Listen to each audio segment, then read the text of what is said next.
Assalamualaikum warahmatullahi wabarakatuh. Sahabat surgaku rahimakumullah.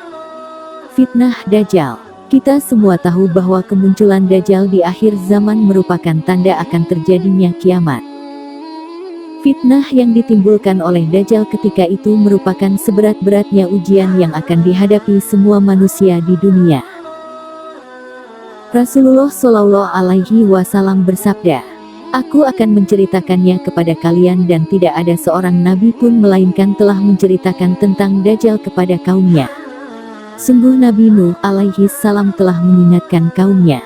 Akan tetapi aku katakan kepada kalian tentangnya yang tidak pernah dikatakan oleh seorang nabi pun kepada kaumnya, yaitu Dajjal itu buta sebelah matanya sedangkan Allah sama sekali tidaklah buta."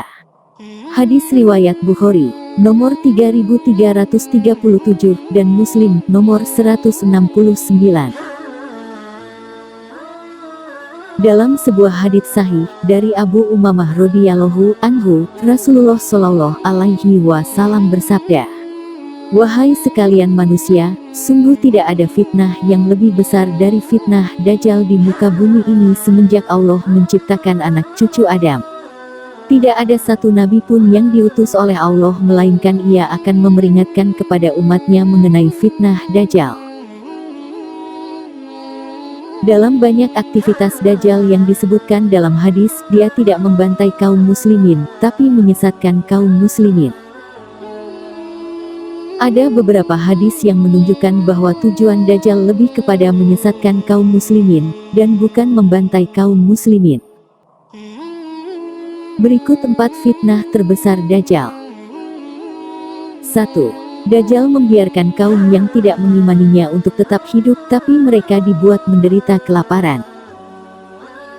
Dari An-Nawas bin Saman radhiyallahu anhu, Nabi Sallallahu Alaihi Wasallam bercerita, Dajjal mendatangi suatu kaum lalu mengajak mereka, dan mereka pun beriman dan menerima ajakan Dajjal.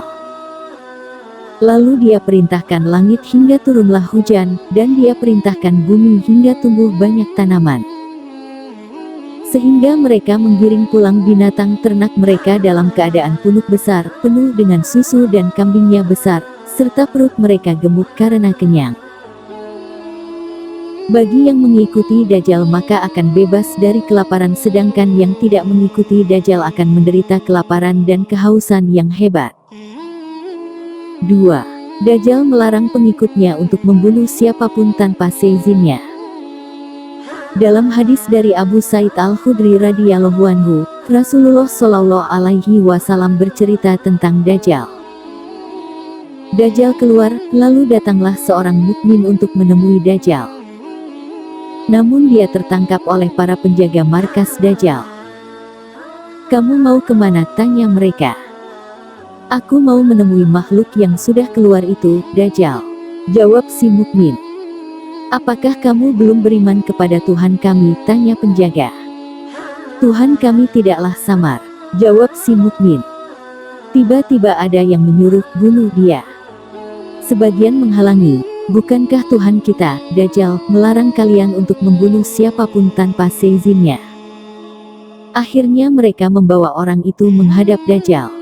Hadis riwayat Muslim nomor 2938. Dalam lanjutan hadis terjadi dialog panjang antara mukmin ini dengan Dajjal. Hingga akhirnya setelah Dajjal kalah debat, sang mukmin ini dimasukkan ke nerakanya Dajjal. Ketahuilah neraka Dajjal artinya surganya Allah dan surganya Dajjal adalah nerakanya Allah. Ingat, Dajjal hanya ingin menyesatkan imannya manusia. Dia bisa membolak-balik fakta. 3. Dajjal muncul di tengah manusia, menyebarkan pemikiran menyimpang kepada mereka. Rasulullah Shallallahu Alaihi Wasallam pernah bersabda, "Jika saat Dajjal muncul dan aku, Rasulullah, masih bersama kalian maka akulah yang akan melindungi kalian darinya. Allah Ta'ala adalah pelindungku dan setiap muslim." Hadis riwayat Ahmad nomor 17.629 dan Muslim nomor 2937. Dajjal mengajak orang untuk mengakui dirinya sebagai Tuhan, dan Allah memberikan kemampuan bagi Dajjal berbagai macam kesaktian, sehingga membuat orang mudah percaya. Di antaranya, Dajjal memiliki surga dan neraka. Dajjal bisa memerintahkan awan untuk menurunkan hujan dan bisa memerintahkan bumi untuk menumbuhkan tanaman. Semua itu karena Dajjal punya kerjasama dengan setan. 4. Dajjal bisa mengeluarkan harta simpanan milik suatu kaum. Dalam hadis dari Abu Umamah Al-Bahili, Nabi Shallallahu Alaihi Wasallam bersabda, di antara fitnah Dajjal, dia menawarkan seorang Arab Badui, renungkan, sekiranya aku bisa membangkitkan ayah ibumu yang telah mati, apakah kamu akan bersaksi bahwa aku adalah Tuhanmu? Laki-laki Arab tersebut menjawab, ya. Kemudian muncullah dua setan yang menjelma di hadapannya dalam bentuk ayah dan ibunya. Keduanya berpesan, wahai anakku, ikutilah dia, sesungguhnya dia adalah Tuhanmu. Hadis riwayat Ibnu Majah nomor 4077, dan disahihkan Al-Albani dalam Sahih Jami'us Shogir.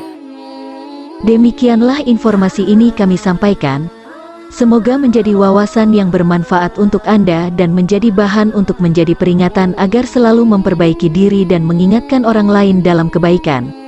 Jangan lupa dukung terus channel kami, agar bisa terus berkembang dengan mengklik like, share and subscribe. Terima kasih. Wassalamualaikum warahmatullahi wabarakatuh.